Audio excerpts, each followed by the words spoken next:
বঙ্গভঙ্গ আন্দোলন কেন হয়েছিল? ১৯০৫ সালের বঙ্গভঙ্গ আন্দোলন ভারতের স্বাধীনতা সংগ্রামের ইতিহাসে এক গুরুত্বপূর্ণ অধ্যায়। ব্রিটিশ শাসকরা রাজনৈতিক স্বার্থে বাংলাকে দ্বিখণ্ডিত করেছিল, আর এই বিভাজনকে কেন্দ্র করে বাঙালি সমাজে জন্ম নিয়েছিল তীব্র জাতীয়তাবাদী আন্দোলন। এখন আমরা বিশদভাবে আলোচনা করব কেন বঙ্গভঙ্গ আন্দোলন হয়েছিল এবং কিভাবে তা ভারতীয় স্বাধীনতা সংগ্রামের মোড় ঘুরিয়ে দিয়েছিল। ১. বঙ্গভঙ্গের প্রেক্ষাপট। ঊনবিংশ শতাব্দীর শেষ ভাগে বাংলাই ছিল ব্রিটিশ ভারতের রাজনৈতিক, সাংস্কৃতিক ও অর্থনৈতিক কেন্দ্র। কলকাতা ছিল রাজধানী এবং এখান থেকেই জাতীয়তাবাদী আন্দোলনের নেতৃত্ব গড়ে উঠতে থাকে। বাঙালি সমাজ শিক্ষিত ও রাজনৈতিকভাবে সচেতন হয়ে ব্রিটিশ বিরোধী আন্দোলনের নেতৃত্ব দিচ্ছিল। এর ফলে বাংলাকে ভেঙে ফেলে ব্রিটিশরা চেয়েছিল জাতীয়তাবাদের কেন্দ্রভূমিকে দুর্বল করে দিতে। ২. লর্ড কার্জনের পরিকল্পনা। ১৯০৫ সালে ভাইসরয় লর্ড কার্জন ঘোষণা করেন যে প্রশাসনিক সুবিধার জন্য বাংলা বিভাজন করা হবে। পূর্ববঙ্গকে আসামসহ আলাদা করে নতুন একটি প্রদেশ গঠন করা হয়, যার রাজধানী ছিল ঢাকা। অপরদিকে পশ্চিমবঙ্গ, বিহার ও উড়িষ্যা মিলে অন্য একটি প্রদেশ গঠন করা হয়। ৩. ব্রিটিশ সরকারের উদ্দেশ্য। বাংলা ভাঙার পেছনে কেবল প্রশাসনিক সুবিধার প্রশ্ন ছিল না, প্রকৃতপক্ষে এর পিছনে কয়েকটি রাজনৈতিক উদ্দেশ্য ছিল। ১. জাতীয়তাবাদ দুর্বল করা। বাঙালিরা তখন জাতীয় আন্দোলনের অগ্রভাগে ছিল। বাংলাকে ভাগ করে আন্দোলনের ঐক্য ভাঙাই ছিল প্রধান উদ্দেশ্য। ২. হিন্দু মুসলিম বিভাজন। পূর্ববঙ্গ ছিল মুসলমান অধ্যুষিত, আর পশ্চিমবঙ্গে হিন্দুর সংখ্যা বেশি ছিল। বিভাজনের মাধ্যমে ব্রিটিশরা ধর্মীয় বিভেদ তৈরি করে ডিভাইড অ্যান্ড রুল নীতি কার্যকর করতে চেয়েছিল। ৩. প্রশাসনিক অজুহাত। বলা হয়েছিল বাংলার জনসংখ্যা ও আয়তন এত বেশি যে একে এক প্রদেশ হিসেবে পরিচালনা করা কঠিন, কিন্তু প্রকৃতপক্ষে এটি ছিল রাজনৈতিক চক্রান্ত। ৪. বাঙালি সমাজের প্রতিক্রিয়া।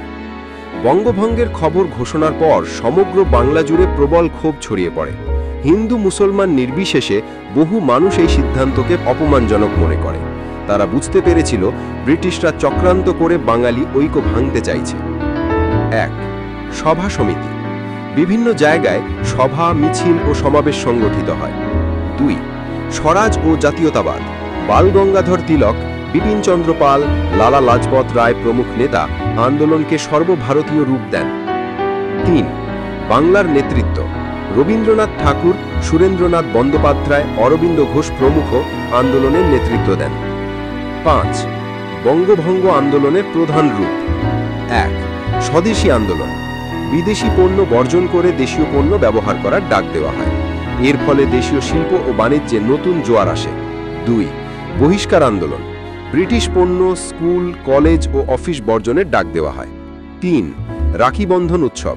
রবীন্দ্রনাথ ঠাকুর হিন্দু মুসলমান ঐক্যের প্রতীক হিসেবে রাখি বন্ধন উৎসবের সূচনা করেন। ৪. শিক্ষা ও সাহিত্য চর্চা। জাতীয় শিক্ষা আন্দোলন শুরু হয়।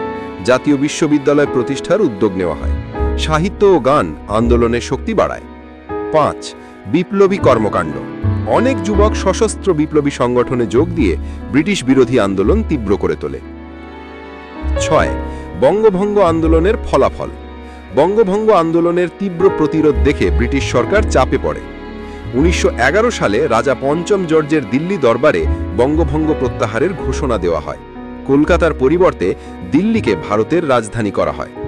যদিও বঙ্গভঙ্গ রদ করা হয়েছিল, কিন্তু হিন্দু মুসলমান বিভাজনের বীজ তখন থেকেই বপন হয়ে গিয়েছিল, যা পরবর্তীতে ১৯৪৭ সালে ভারত বিভাজনের পটভূমি তৈরি করে।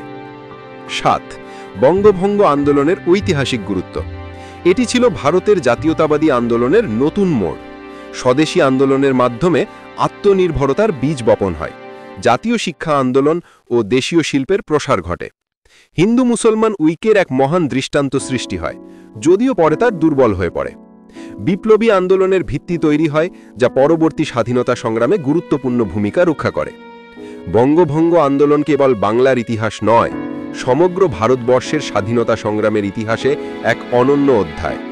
ব্রিটিশরা ভেবেছিল বিভাজনের মাধ্যমে তারা জাতীয়তাবাদী শক্তিকে দমন করতে পারবে, কিন্তু তার উল্টে এই বিভাজনই বাঙালির মধ্যে জাগিয়ে তুলেছিল তীব্র আত্মমর্যাদা ও স্বাধীনতার আকাঙ্ক্ষা।